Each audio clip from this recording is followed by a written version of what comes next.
with our brother Amer Abdullah, who I know and Raheem knows from many years in the Badou Jack camp, promoting some fights here in the United States, and then obviously an accomplished kickboxer in his own right now. But continuing to grow on the business side of boxing, which you've been in for a decade after competing as a fighter in kickboxing, Amir. And we're here to talk about something that's very important throughout the world of boxing, including here in the United States, but abroad, and that's the amateur program system, which is the lifeblood, obviously, of the professional talent. Why don't you give the people a scoop into what we're going to be talking about today as it pertains to amateur boxing? Thank you, Sean. It's good to see you, Raheem, as always. But to go back, I actually, after my first pro fight in October 20th of 2000, I actually had Angel Manfredi working my corner. He flew in to work my corner, if you guys remember Angel. Oh yeah, That was during his heyday. After that first fight, I got paid what I thought I was going to be paid thousands of dollars. I never negotiated a contract. So when I got paid, and by the way, the promoter is a good friend of mine, he still is. Um, I said, man, I got to learn this business. Something's not right. So, and the reason I'm saying that to you is I've been in the business of boxing and combat sports for a long time. I think I was the first fighter to ever actually promote themselves after my first pro fight. So I learned the ins and outs of the sport. I learned how to promote. I obviously, from a fighter's perspective, I understand what the fighter goes through. Manage, advise. I ran a gym. Actually, in New York State, upstate New York, New York State is divided into two different categories. There's New York Golden Gloves, and then there's the upstate team. And I was the head coach of that for 4 or 5 years. So I kind of touched every part of the sport in that. And now, kind of coming, full circle, and I've had the opportunity to work with biggest names in the sport: Mike Tyson, Badou, Caleb. Now, I'm working with Nico, and just a bunch of guys also that are not as public. But everything starts from that grassroots, that inception stage. I take a lot of pride in saying that I work with the Middle East and a lot of countries in the Middle East, Saudi Arabia, of course. Raheem, you were there with the events that we did there, and before it turned over to Riyadh season and His Excellence Turki Al Sheikh. And we're working with now. We just launched Jordan. Bahrain is in the concept to launch. Qatar, have a great relationship with them. Libya did their third event. So the whole Middle East as a whole is growing. But the one part that they're still a little bit lacking is the amateur program. And that's really what we've kind of gone back to the drawing board to and for. So that's where we're at right now, is kind of strengthening those grassroots initiatives. Can I talk a little bit about your entrance into the sport in the Middle East, being Saudi Arabia in particular? Some people don't know the origins of how boxing initially got into Riyadh. We did a show in Jeddah as well, and the vision that you had, because initially when I heard, oh, we're going to Saudi Arabia for Joshua Ruiz too, most people in me were like, where and why? Yeah. The vision that you had for boxing in the Middle East and in Saudi initially, and now that has branched out now to Jordan, Bahrain, and all this, I think while it's big and it's a massive spot for big shows now, Mhm. I like the way you approached it initially, which was more grassroots. You got real fighters to participate in the broadcast team. The way you put it together like a fighter and like somebody who knew that there needed to be a grassroots foundation and kind of a bottom up approach as opposed to like the super big top down. I Right. just want to talk about that initial vision and how maybe that's coming to fruition now. Well, I appreciate that, Raheem. And when we put that together, the first thing was to see what at that time the Ministry of Sport was looking to accomplish, and they wanted a younger crowd to be engaged in the sport and to kind of revive the sport from that perspective and kind of grab that social media younger demographic. And I said, we absolutely. I told at that time, who was running Skill Challenge Promotions was His Highness Prince Khalid bin Abdulaziz, and he said, "What fights out there for that?" And I had proposed, I think it was Devin Haney Lomachenko at that point, because Devin was young, and he was, as a Muslim, I thought it was good to, and we ended up bringing Devin, initially to the kingdom, and then when Ryan Garcia was an option, and I said, what about Jake Paul? and he loved that idea. Initially, he hated the idea, and he goes, "No, no, we're not doing a Jake Paul fight." And I said, "Well, what if we do a real Jake Paul fight?" And he said, "The only one Jake Paul can fight is Tommy Fury." And it was very easy to make that fight, with Nikisa and the Fury's team, and it was a massive success. I mean, it was 860,000 plus worldwide pay-per-views on a Sunday. We changed the date from a Saturday. So I said that to say that the initiative was okay. It was Jake Paul, Tommy Fury, but the co-main event was Badou Jack, Ilunga Makabu for a WBC cruiserweight title.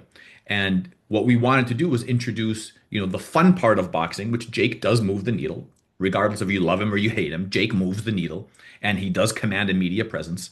And then on the undercard, a real legitimate boxing fight, which I thought, the co-main event stole the show. 12th round knockout. It was spectacular. Third division world title.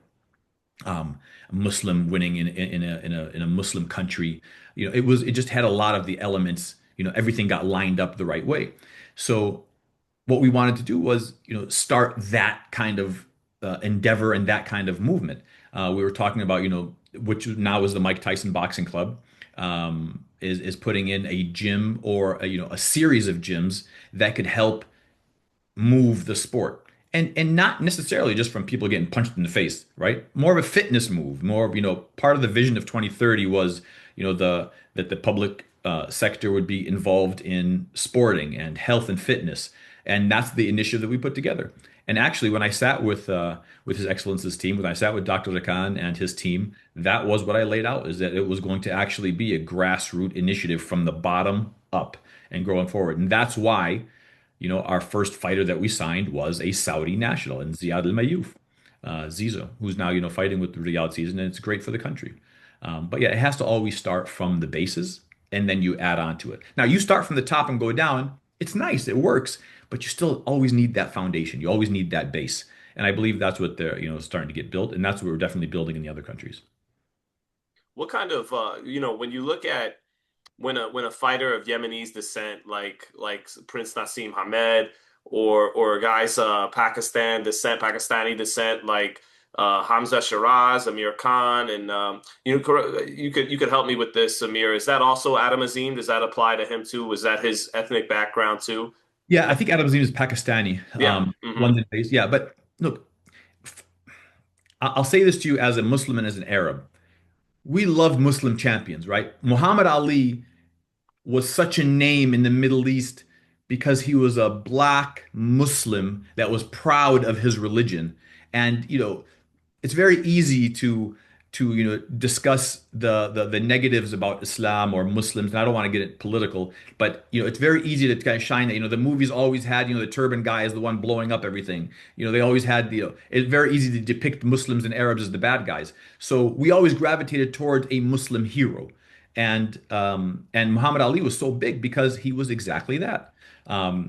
When you talk about the Hamza Shirazes, when you talk about the Badou Jacks, when you talk about now Adam Azim, Prince Nassim Hamed, those guys have the support of the entire Middle East because they are Muslim. The fact that they're Yemeni or Pakistani or Badou from Gambia is a far second distance to them actually embracing the religion and representing the religion as we know it should be represented, which is with honor, with dignity, with respect, and that's what we stand for. So I believe growing those guys, and I know sometimes the promotions don't want to get involved with the religion, but look, at the end of the day, that is what's marketable to your fan base. The fan base in the country loves that in the fighters. So I think that's an important part of it. Well, yeah, and I'll get to what I was getting at. Bernard Hopkins as well, a United States born and bred, a Muslim as well, and even in the MMA, guys like Khabib Nurmagomedov from the Russia area. So yeah, it's a worldwide religion, as is the other major ones as well. What I'm getting at though is we've seen fighters from whose original background is from that part of the world when having the resources of a Great Britain type of amateur system, what kind of results it can produce. Do you think there is legitimate talent to tap into in the two countries you're looking to build up its amateur programs in Jordan and Bahrain?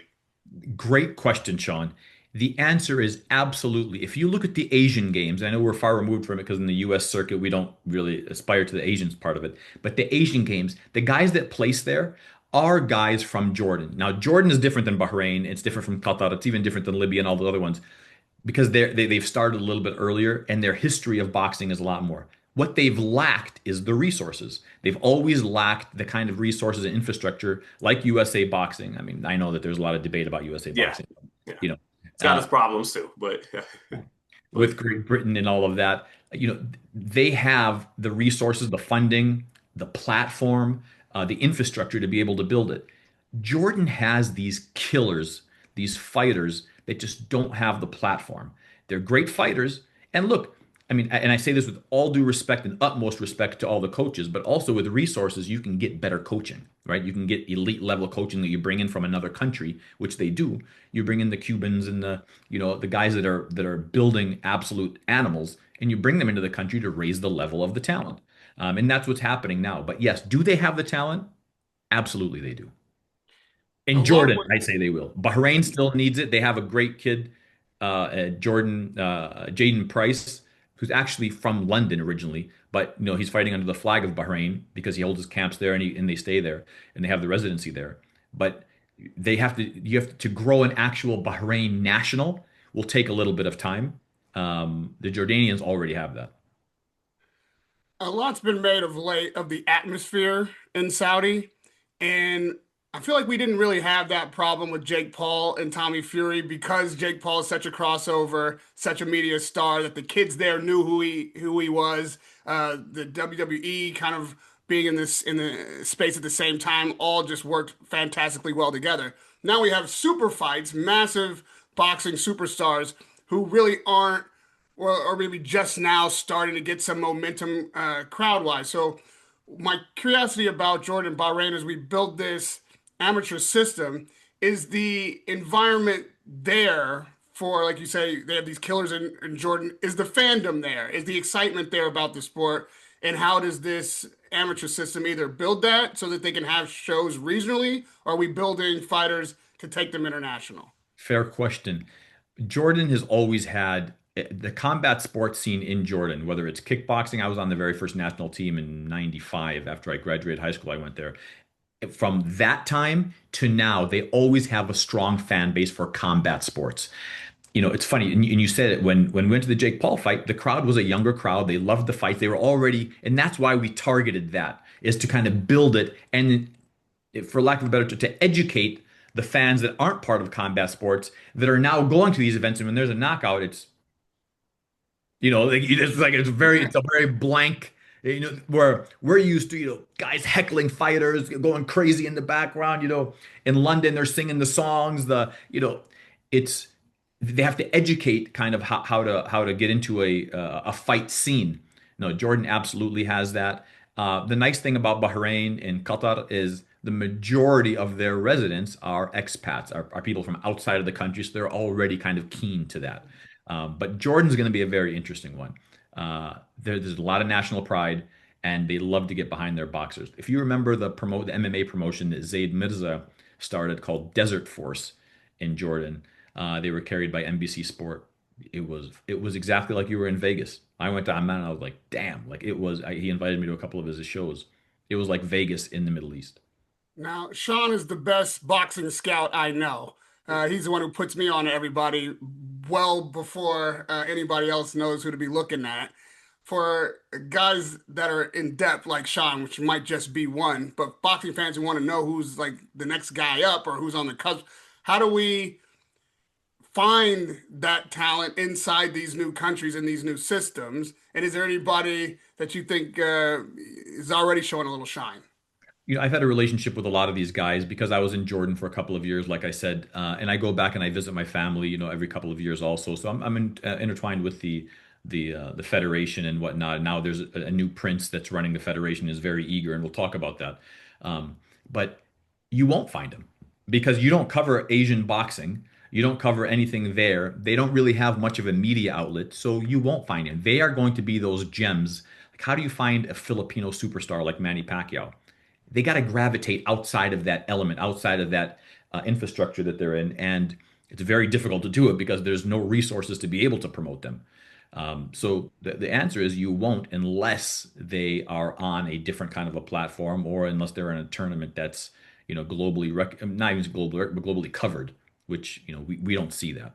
And by the way, in the Middle East, they all know about each other. Here, we don't know about them. So There's that's a why we have scouts in the Middle East.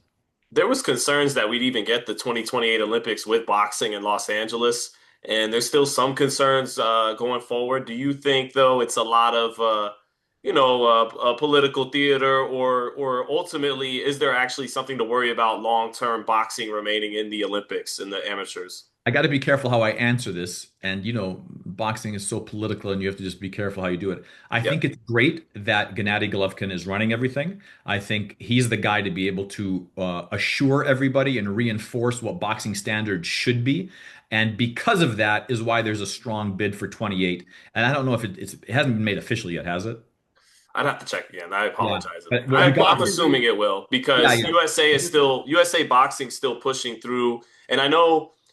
Well, the second part, I guess, because you bring up Golovkin. I mean, USA Boxing's pushing through as if it is going to happen, Yeah. and I know they kind of helped get Gennady in the position he's in with the Olympics. But do you think he'll because the big rivalry or tension is the former powers that be, which was more so the Russian Federation, IIBA, and then of course, the Western states is what Western countries will call them. And then there was that fallout over the Aman Khalif situation and all that. But you think Golovkin's that bridge, being a former 100% Eastern yes. European and but fighting in the United States, that will, keep this thing going in the Olympics? 100%. What better representative do you want as a person, as a boxer, as an accomplished fighter than somebody like Gennady Golovkin? Man, he checks all the boxes. You're not going to worry about corruption with a guy. You're not going to worry about having to, buy him. You're not going to worry about him doing the right thing. He can see how it should go because he came up through the system. Again, when you have people that have gone through it as opposed to listen to it, it's a different kind of a vision that they have, and it's a different capacity of how they operate. So Gennady has come up in that system. He's probably tasted corruption. He's probably tasted getting robbed. He's probably tasted, situations that have happened that have given him or discouraged him from continuing to compete as an amateur. So he'll try to, unmuddy the waters. I know we don't want to get political, but drain the swamp in boxing to to kind of push a new order in there. So yes, he's absolutely the guy, and I think that once the World Boxing Organization can make that push, and the old organization is gone, it can revamp and kind of restructure how it should be. You would hope, you would think. I could be a little cynical Yes, sometimes, Amir. correct. No, no. I mean, you have to take everything with. You never know with boxing, man. But Yeah. yeah, you'd like to if it all matters, if it all on paper, if it looks good, then hopefully that in reality it can come to fruition. well, speaking of, who's at the helm of what, I think the culture of Olympic boxing, top down, whichever countries are involved, has a lot to do with how it is perceived. And so, as you enter into this world on a more global level with Jordan and Bahrain, you talk a little bit about how the governments are supporting this or who's really at the helm of this movement. Yeah, so each country is runs it the exact way that they see fit. Some countries that we work with don't even have a federation to oversee combat sports.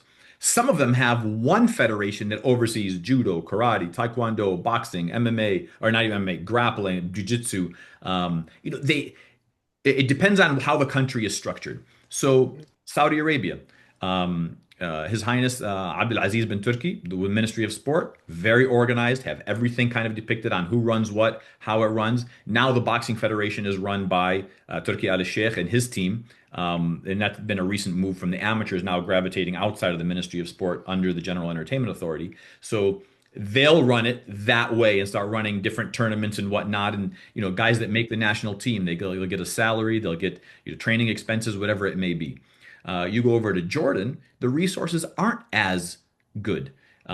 They won't be able to have the structure of, first of all, as common or as off as tournaments that they can have as often to be able to build talent, the resources to be able to fly them internationally and get that global experience, which is essential. You can only be as good as the best guy in the country, and if the country is limited in resources, then what are we talking about? Bahrain have appointed, His Excellency Rashid Falafel to run the boxing federation, of course, under His Highness Sheikh Khalid, who runs all of the sports in the country. So they have a designated boxing federation. Sheikh Fahad Al Thani, he runs all of the sports under the Olympic Committee, which is run under His Highness Sheikh Jahan. But his forte is boxing. And if you know Sheikh Fahad, he fought himself. I think he was the only royalty in the Middle East to ever fight. And he's a diehard boxing fan. Like he's a fan of the sport. He loves the sport, and he's building the boxing program there also. Every country is different. Libya, General Khalid loves the sport, loves boxing, has now allocated resources and funds to be able to build their team also, and they're in the inception stage. I guess it's a long answer to every single country is different in how they run it, but they definitely need support from the top to be able to make something happen. How much do you think it would benefit the sport for two countries I think of in particular, who the United States has a lot of fighters of this descent in their country, and they've had champions from said countries, and that's Nigeria and Ghana, Yeah. who, despite not having a great amateur program, still have had heavyweight champions like Sam Peter, Ikabe Abuchi, who was on his way before his unfortunate missteps, Ghana with Kwarte, Azuma Nelson, and other fighters. Like, how much do you think it would benefit the sport to see those countries get some opportunities to really build up their amateurs from the ground up too, with better infrastructure? To answer that, I would look at Cuba. Cuba, because they don't have a professional program, have put all of their resources into amateur program. And those guys, unless they defect, can only compete through the country. Yeah, And look at what they've built. Remember the Teofilo Stevenson. yeah. What was the other one that was the heavyweight champion? I'm trying to remember his name too. Yeah, I know exactly what you're Um, talking about. It was Look at the Cuban Felix champion. Savon. Felix Savon, Felix Yeah, Savon, Teofilo Stevenson, those guys were absolute killers because they had a structure in place. And that wasn't a flourishing country that had them lavish lifestyle. No, these guys were, the absolute basics, which is essential in boxing, which, by the way, I think some of the Middle East countries are remiss in thinking that they can build a champion that has, multimillionaire father and businesses behind him. You got to start from ground zero. You got to have, burn all your boats when you get to the shores. It's either I make it or I die. And if you have plan B, then most likely you're not going to become a great fighter. But the fight like Cuba, they have that essential element of being in a social level where boxing is your escape, and they have the infrastructure to be able to build it. I think those two components are the most important thing. So when you have the Ghanas, when you have the Nigerias, when you have even I'll throw Jordan into that element, when you have that structure and backing, imagine what would happen, and give them a passage to be able to, after your amateur career, turn pro and make a real lifestyle or have a shot at making some real money and some be able to make a career out of it. Well, we do have to bring it at least into the UK, if not stateside, sometime soon.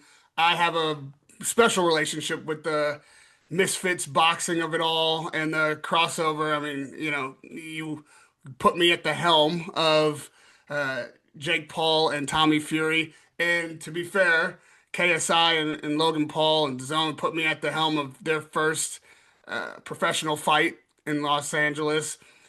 That whole crossover side of things gave me a lot of opportunity. But then the Misfits, I felt like went off the rails a little bit. Like I got disinterested to say the least in where that was headed, and I was interested again to see this Misfits Pro grow out of that. But if I'm honest, when I first heard the announcement, not knowing that you were involved initially, who judgment I trust a bit more, just wasn't sure what it meant, what it is. Is it really something different? Is this just like a game everybody's playing? There's still a lot of conversation about that in the media. Like, what's really happening here? Are these two completely different entities? Are we looking at just a promotion? how are you defining Misfits Pro, and what is the relationship to the original Misfits boxing? What a fair question. And this was, sometimes when you have to educate, it takes a lot longer than creating something from the inception. So let me take a step back. The first KSI fight against Logan Paul, we were there. And if you remember, Badou Jack walked out KSI, which he almost killed me over. He's like, bro, I'm not walking out any YouTuber. I go, oh, Badou, you're absolutely walking this kid out. And he was like, Amer, I'm not going to, jeopardize my reputation walking this YouTuber out. I go, oh, Badou, you're absolutely fucking walking this kid out. And it's a whole different set of eyeballs. Can we swear on your show, by the way? Yeah, of course. Yeah. You almost have to. Yeah. Yeah. I said, you're absolutely walking this fucking kid out. And he's like, I don't know anything about him. I said, trust me. And by the way, I didn't know anything about him either until one of my marketing guys said to me when we were in Vegas, he said, listen, there's KSI wants to come to Vegas and train with Floyd Sr., who I was working with. And I go, what's a KSI? And he goes, no, it's a kid. And I was like, man, I ain't got time for that kids. And he's like, oh, it's a YouTuber. He goes, you got to look at him. So I looked at it. I go, okay, this kid's got, he can move the needle a little bit. And when he came here and we posted a couple of videos, I couldn't believe it. Like the video got like 5 million, 6 million views. I was like, holy shit, like it's real.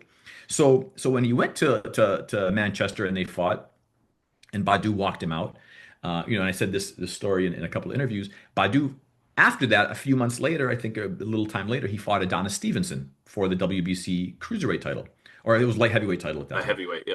Yeah, and in the YouTube comments, the kids were writing, isn't that the guy that walked out KSI? Isn't he the KSI trainer? And I'm like, Badou, look, you opened up a whole different market, a whole different set of eyeballs. So, and the reason why I'm laying that foundation is it does move the needle and it does attract things. When they did the rematch, which was the pro debut of Logan Paul and KSI, and remember, they were saying they're fighting without helmets. Like that's how they were promoting the fight. We're like, so they had the pro debut. Who fought on the undercard? Devin Haney. Who fought on the undercard? Billy Joe Saunders. They took a second seat. Devin Haney and Billy Joe Saunders took a second seat to the pro debut of KSI and Logan Paul. And who promoted it? Eddie Hearn. He knew what it was. And it was one of the most successful shows that DAZN had at that time. We were involved with KSI during that camp. We set up the camp for him. So that part of boxing was a step into a new world, a new set of eyes, a new fan base. And we can go on and on about that. I'll give you some stories. But to move on to that, Misfits came in, and when Mams Taylor came in and he began managing a KSI, they started the Misfits, and they teamed up with two of the best guys that they could, the brothers, Kelly and Nissa Sauerland, who now represent Wasserman Boxing. And they said, listen, we need the vehicle of how to run boxing, but we all want to step into a new realm, which is the chaos that you see in Misfits boxing. And sometimes, I look at it and I just, put my hand over my face because I'm a boxing purist, right? I love the real sport of boxing.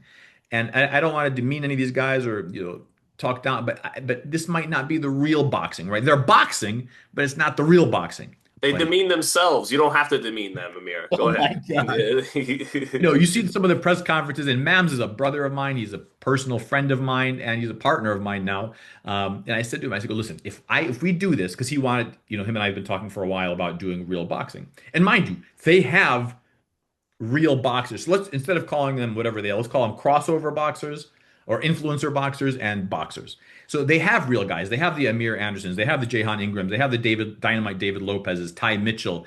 We just signed Vidal Riley. We have those real guys that are a part of the promotion.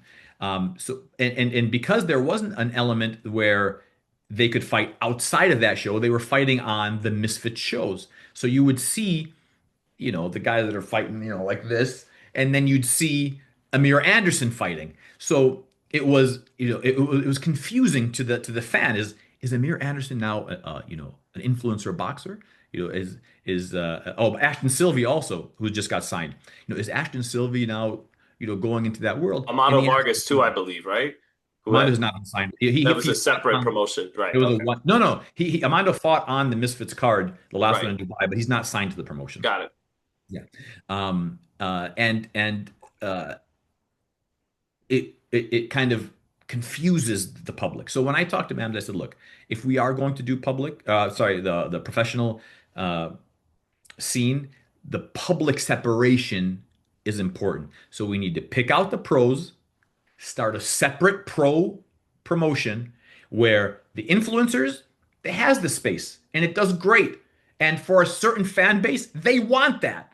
That fan base might be 13 to 17 years old, but they have it. And, the zone's behind it. A lot of these big networks are behind it. It has its space. But for the pro side of it, you want to make sure that it's separate. And that's what we've done. So, and, I wanted it to be a different name, but because it's under the same umbrella and it has the brand power, we called it MF Pro. So it's MF Pro and then there's Misfits. So Misfits is the crossover influencer boxing. MF Pro is the hardcore traditional boxing. And that's how we're moving forward on it. And I'm going to pronounce it MF and Pro. It's funny. I was talking to Derek Story. He's like, what exactly is MF? I said, it's whatever you want it to be. But yeah, I mean, obviously it's an abbreviation for Misfits, but it's MF Pro, and that's how we're moving. And Kelly and Nissa are a part of it, which I'm so glad. They're great partners, especially in the UK. They have that. Mam's still a part of it, so it's a great entity to be able to move forward. And by the way, this that the pro side of it. The influencer side of it is going to brand the pro of it, so it'll help with the exposure and it'll help with the promotion, which is important in boxing. Look, I wanted to promote KSI versus Logan Paul. And when I reached out to them, they're like, we don't need you. Like, we already have a collective fan base of 40 million people. Like, we don't need you. So that's an important part of it. I know Sean's going to jump in because we're going to move on from this, but give me one more on this. Two questions. What network are we expecting to see MF Pro on?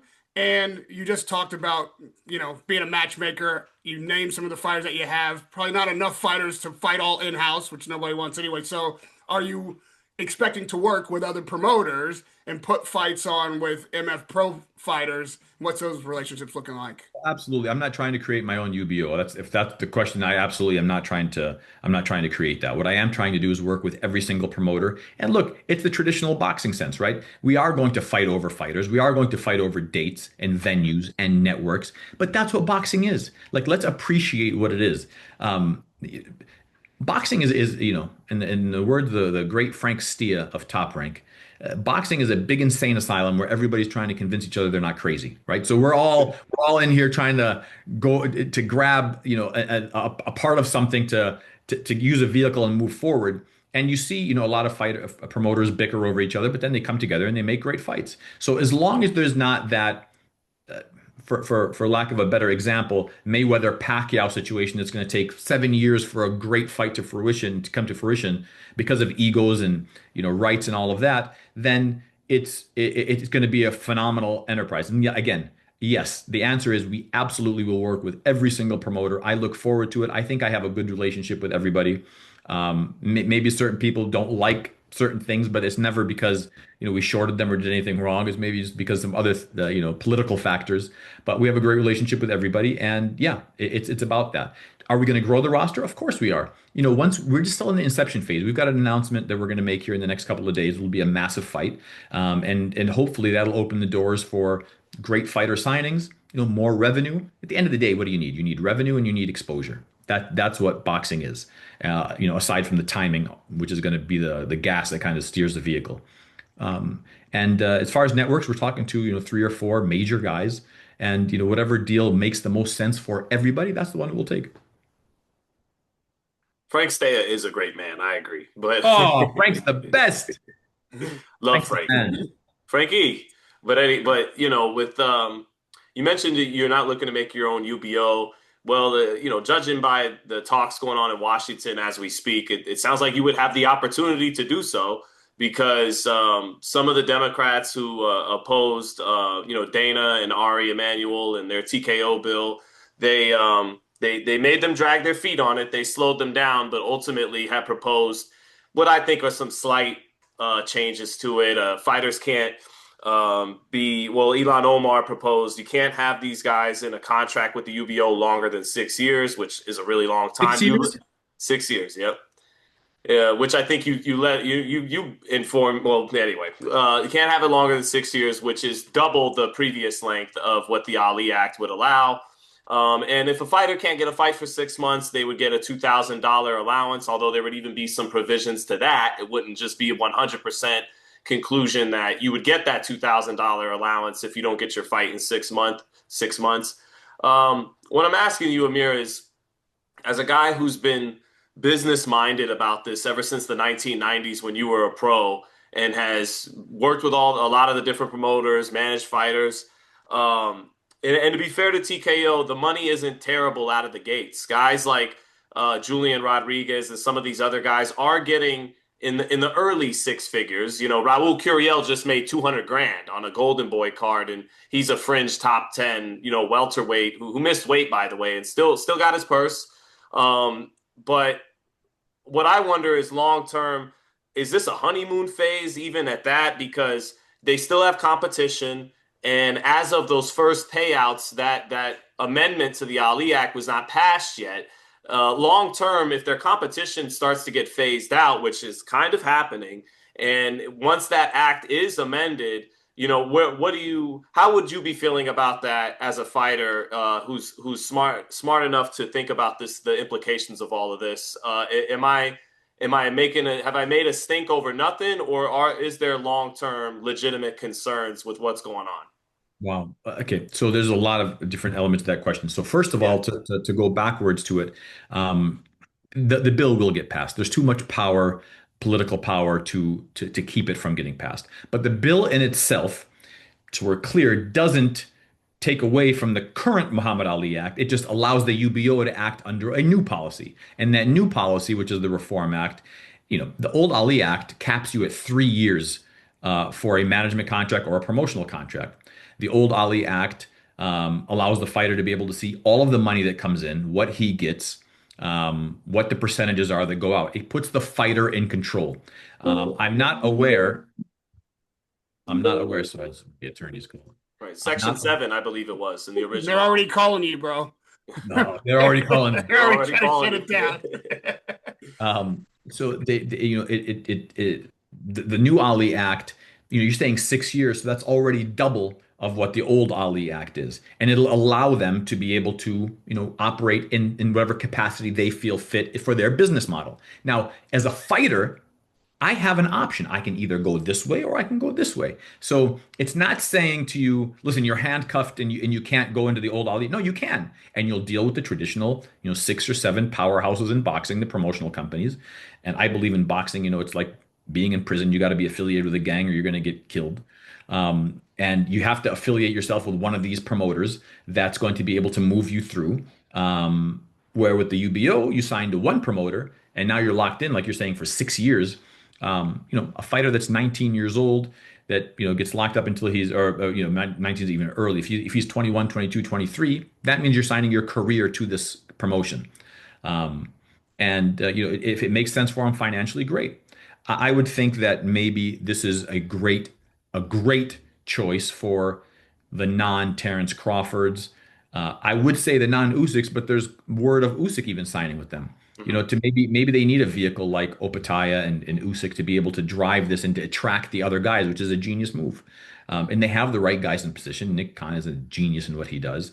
Dana has obviously proved himself in what he does with the UFC model, regardless if you agree with the model or not.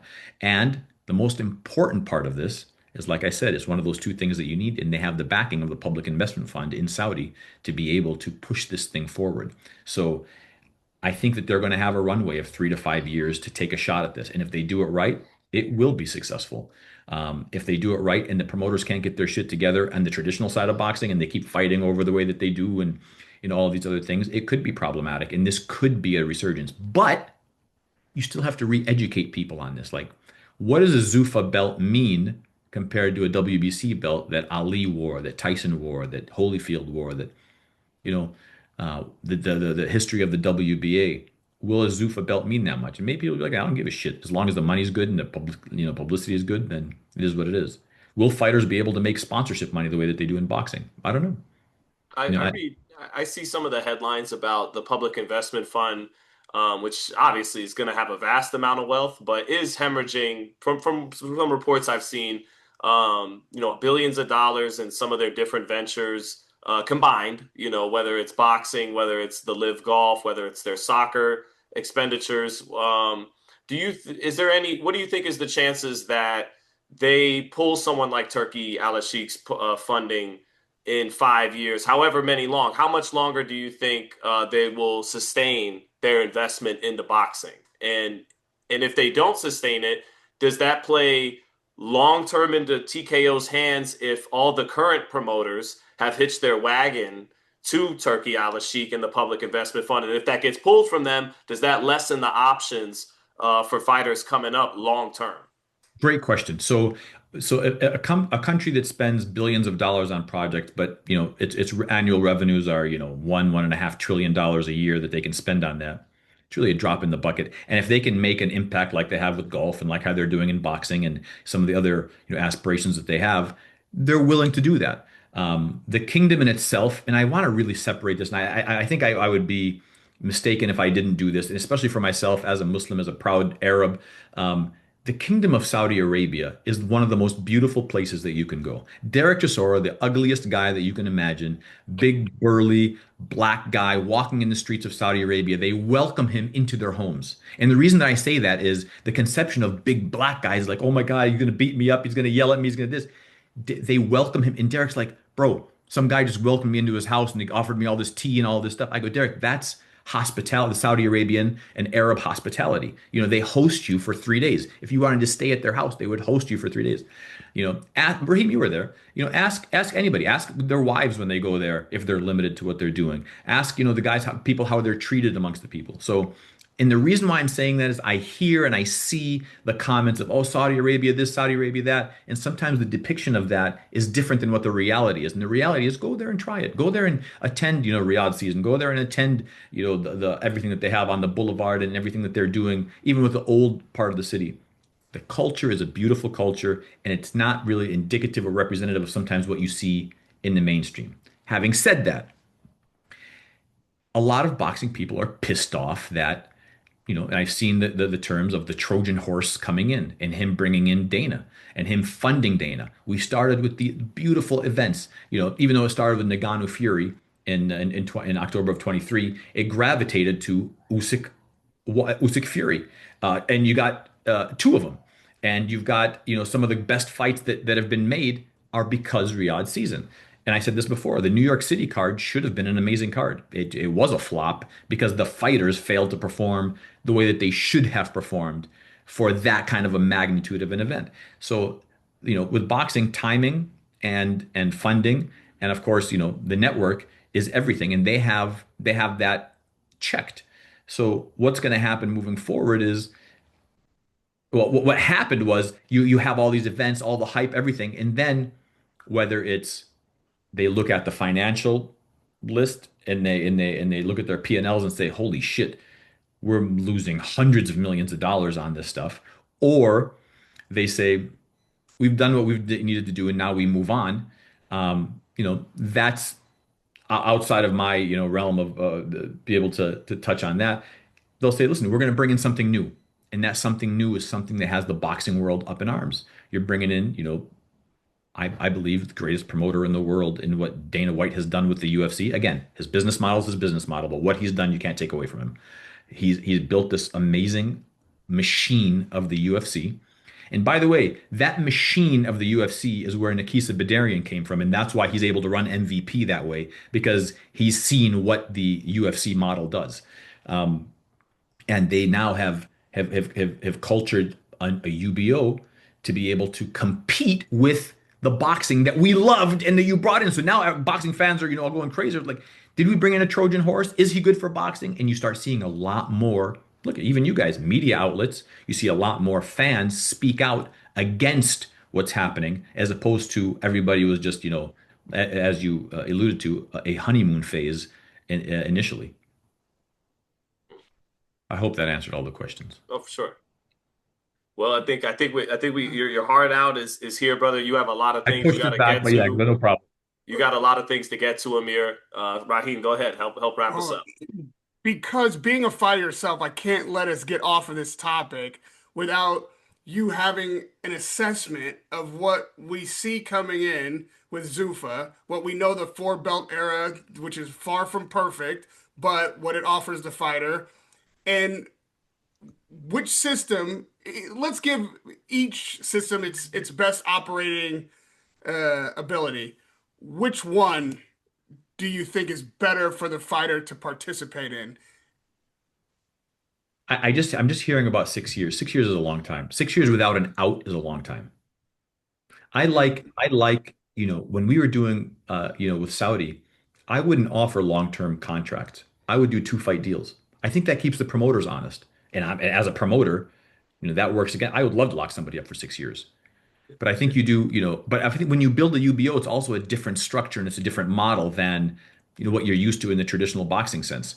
By the way, and I'll say this from a boxing purist, the problems that boxing faces, the long time big fights need to be made, the fights over the sanctioning bodies, the sanctioning fees, the network problems, the promoter problems, the UBO solves those issues because it takes away the competition there. The problem is the competition. We're going through it right now. The problem is with the competition is I'm sourcing a fight that I almost have, or we have an agreement on, and then the fighters say, "Listen, I want to go shop this somewhere else." And I can go to Sean and shop him, and I can go to Raheem and shop him, and whatever gives me my best out is where I go.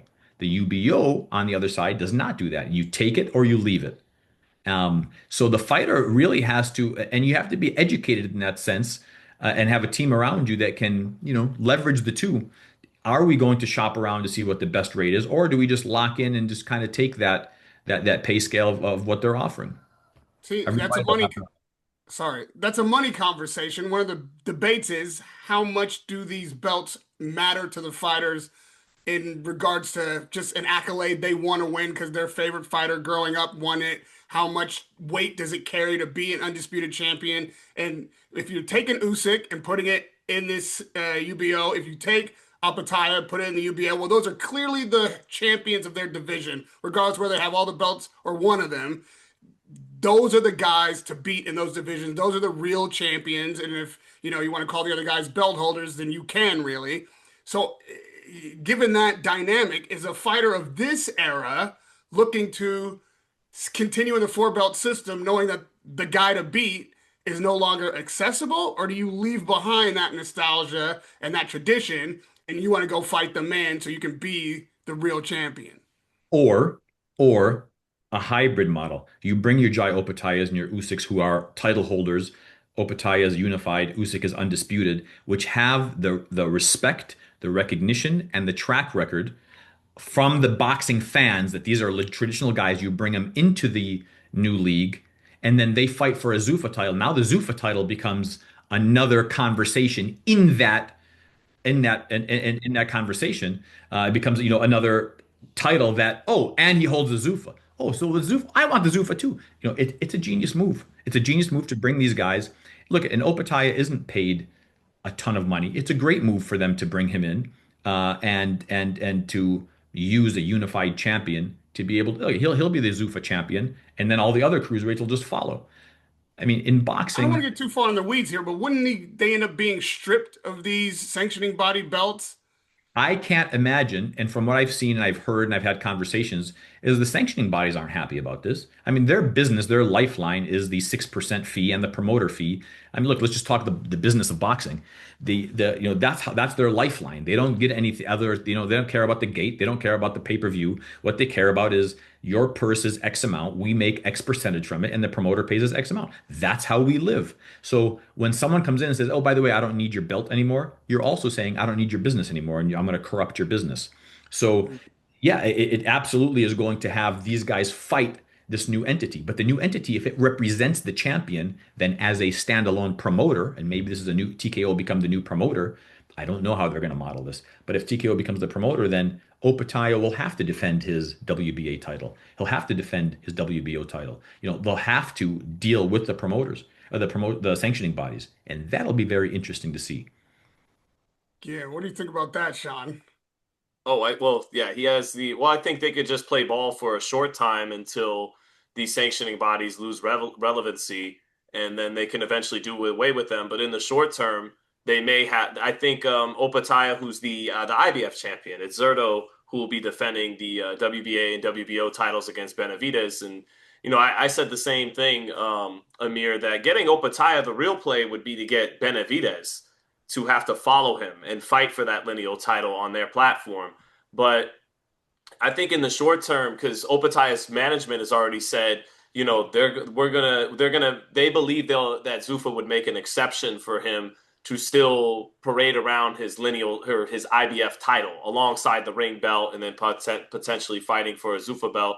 You know, I just think for a short term, they may possibly play ball with the sanctioning bodies, but with the long term plan of phasing them out.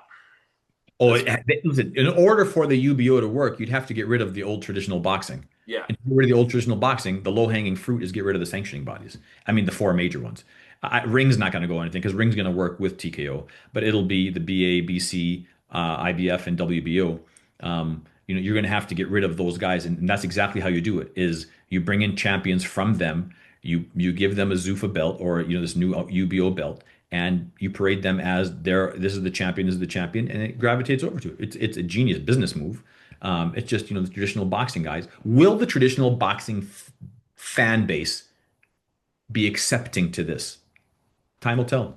The metaphor as we're talking about it, the metaphor I come up with is let me analogize the existing system to the United States. And, I'm a proud hypocritical American, Amer, right? And I say hypocritical because I stand in the face of all of our hypocrisies over centuries and decades and still love this country and am proud to be from it.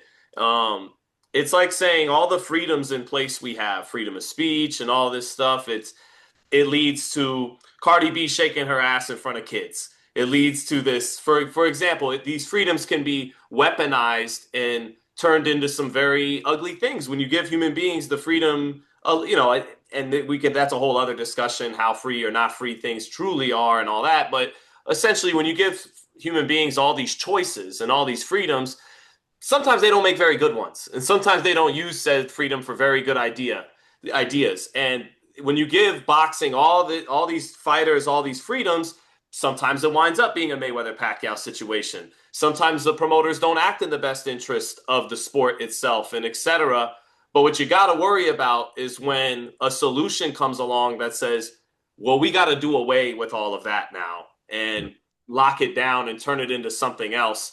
You may wind up with a worse result than you had, despite all the problems that those freedoms allowed for. And that's what I think this worst case scenario.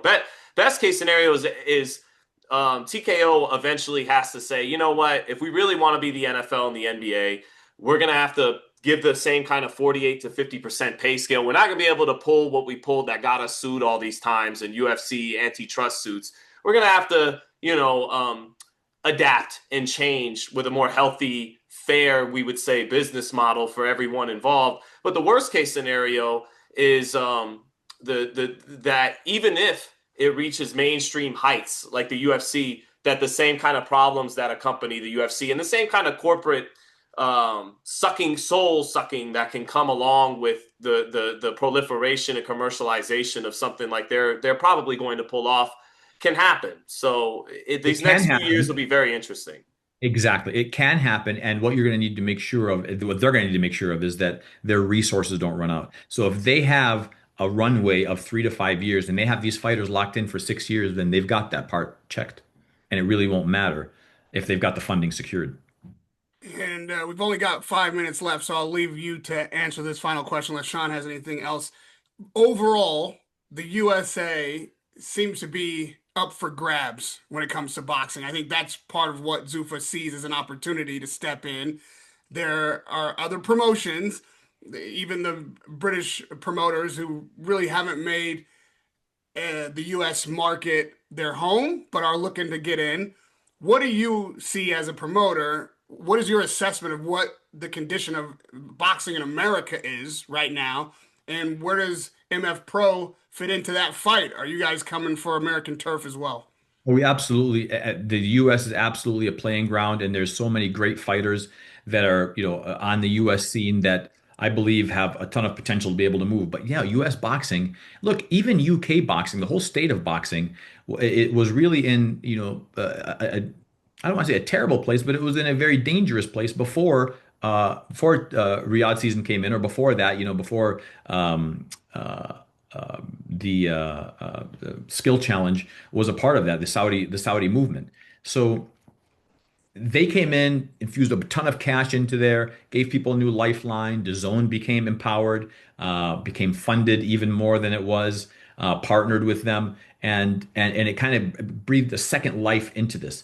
But since then, you've seen certain things happen that if you look and you plan 3, 4 steps down the road, it could actually be a stop sign for all of these promoters, as opposed to, a different ramp to be able to gravitate to a larger highway. And they haven't seen that because they follow the money.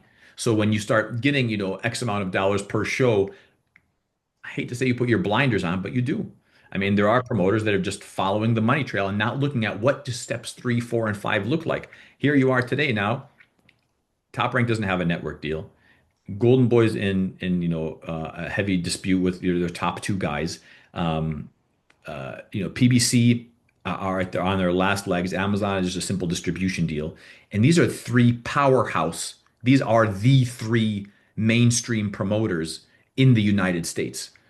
And each of them have done a phenomenal job working on it. But this is the state that the boxing is in the United States. So it is a dangerous situation. And I'm not saying, hey, I'm going to come in now as MF Pro and scoop up. No, I'm saying, how do we lift those three promoters up so that all four of us can be on an even playing and play together?